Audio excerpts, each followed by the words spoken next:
नमस्कार। आज एकादश की कक्षा में हम अध्याय 4 पर द्वितीय आंकड़ों के महत्वपूर्ण स्रोतों पर चर्चा करेंगे। जैसा कि हम जानते हैं, समंकों को एकत्र करने के लिए हमारे पास दो रीतियों को बताया गया था, एक प्राथमिक समंकों के द्वारा, एक द्वितीय समंकों के द्वारा। यहाँ पर हम द्वितीय समंकों के महत्वपूर्ण स्रोत कौन कौन से हैं, या ऐसे बोलें द्वितीय आंकड़े हमें कहाँ से प्राप्त होते हैं, उनके बारे में हम लोग संक्षिप्त जानकारी प्राप्त करेंगे। यहाँ पे 4 बिंदुओं के माध्यम से बताना चाहते हैं। एक सेंसस ऑफ इंडिया, जिसे हम भारत की जनगणना पे बोलते हैं, द्वितीय समंक प्राप्त करने का एक प्रमुख स्रोत है। दूसरा है राष्ट्रीय प्रतिदर्श सर्वेक्षण संगठन। तीसरा है संगणना तथा प्रतिदर्श अनुसंधान। और चौथा है स्रोत संगणना खोज या अनुसंधान प्रणाली। इन 4 स्रोतों से द्वितीय समंकों के लिए पर्याप्त आंकड़े प्राप्त होते हैं। पहला, जैसे हम बताएं कि सेंसस ऑफ इंडिया के अंतर्गत भारत में प्रत्येक 10 वर्ष के पश्चात जनगणना की जाती है। इसके अंतर्गत समूचे भारत में घर जा कर के जनगणना की जाती है और इनके अंतर्गत विभिन्न पहलुओं से संबंधित सूचनाएं एकत्रित करते हैं, जैसे आकार, घनत्व, लिंग अनुपात, साक्षरता तथा स्थानांतरण संबंधी आंकड़े। इनमें खास बात यह है कि इन आंकड़ों को निर्वाचन एवं विश्लेषण भारत में अनेक आर्थिक सामाजिक मुद्दों को समझाने के लिए किया जाता है। सर्वप्रथम इसकी जनगणना 1872 में शुरू की गई थी और सन 1881 में से प्रत्येक 10 वर्ष के अंतराल में ये जनगणना का कार्य चल रहा है। दूसरा है राष्ट्रीय प्रतिदर्श सर्वेक्षण संगठन। राष्ट्रीय प्रतिदर्श सर्वेक्षण संगठन की स्थापना भारत सरकार द्वारा सामाजिक और आर्थिक मुद्दों पर राष्ट्रीय स्तर के सर्वेक्षणों के लिए की गई है। यह संगठन बारी बारी से सर्वेक्षण करते रहता है और इस संगठन के सर्वेक्षणों के द्वारा संग्रह किए गए आंकड़े समय समय पर विभिन्न रिपोर्टों को त्रैमासिक पत्रिका में सर्वेक्षणों द्वारा प्रकाशित किए जाते हैं। ये आंकड़े मूलतः सामाजिक आर्थिक मुद्दों पर होते हैं। राष्ट्रीय प्रतिदर्श सर्वेक्षण संगठन का प्रथम सर्वेक्षण सन 1950 में किया गया था। तब से लेकर के यह संगठन महत्वपूर्ण आंकड़ों को उपलब्ध कराते रहता है।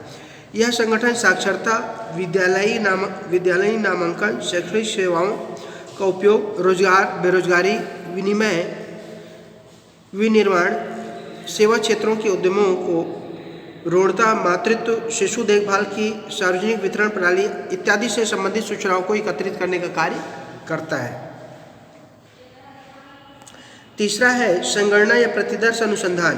किसी अनुसंधान के लिए समंकों को 2 प्रकार से एकत्रित किया जा सकता है। एक तो पहले सभी इकाइयों के विषयों में सूचना एकत्रित करें, दूसरे समूह की इकाइयों में से कुछ इकाइयों का चयन करें और उनके संबंध में सूचना एकत्रित किया जाए। यदि समग्र की प्रत्येक इकाइयों के बारे में सूचना एकत्रित की जाती है तो ऐसे कार्यों को संगणना अनुसंधान कहा जाता है। जबकि यदि समग्र की सभी इकाइयों में से कुछ प्रतिदर्श चुनकर के कार्य किए जाते हैं तो ऐसे चुने हुए प्रतिदर्शों की स्थिति में इसे प्रतिदर्श अनुसंधान कहा जाता है।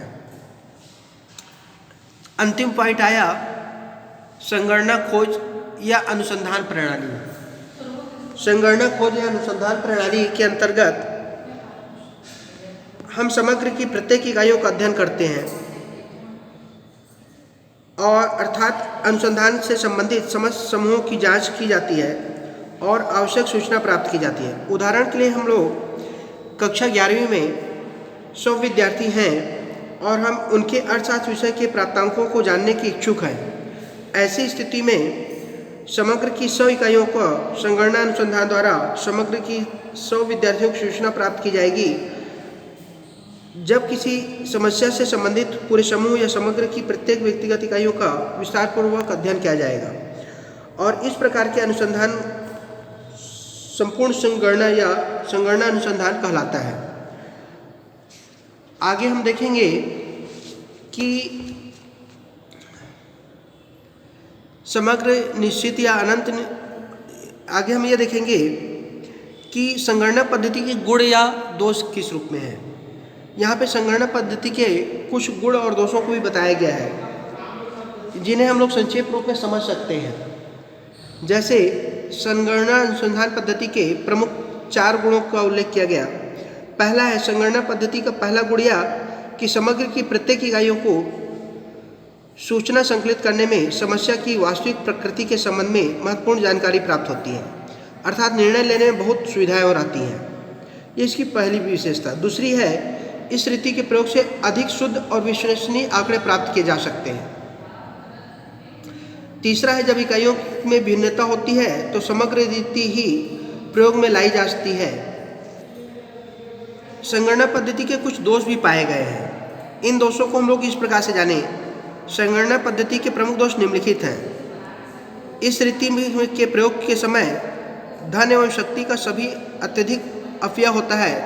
पर्याप्त मात्रा में साधनों की उपलब्धि पर ही इस रीति के प्रयोग में लाना संभव हो पाता है। दूसरा, इस रीति का प्रयोग केवल सीमित क्षेत्रों में किया जा सकता है। अत्यंत विस्तृत क्षेत्रों में या असीमित क्षेत्रों में इस प्रकार की रीति का प्रयोग करना संभव नहीं होता। अंतिम इसका दोष यह है, इस रीति को अपनाने में बड़ी संख्या में खोजकर्ता की सेवाएं आवश्यक होती हैं। इस प्रकार संगणना रीति के प्रयोग अनुसंधान क्षेत्र में उद्देश्य और उपलब्ध साधनों में समय, श्रम एवं धन पर निर्भर करता है कि हम लोग इस रीति में कौन सी रीति का उपयोग करें और कौन सी रीति का उपयोग न करें। कल के कालखंड में हम लोग देखेंगे निदर्शन अनुसंधान। एक बात कहना चाहेंगे, जिन बिंदुओं पर चर्चा होती है, टॉपिक बनते हैं, आपके सामने प्रस्तुत किया जाता है, उनको आप लोग संक्षिप्त रूप में कॉपी में नोट्स करते जाएं और एक बार समय मिले तो पुनः उसे पढ़ें, दोहराएं। धन्यवाद।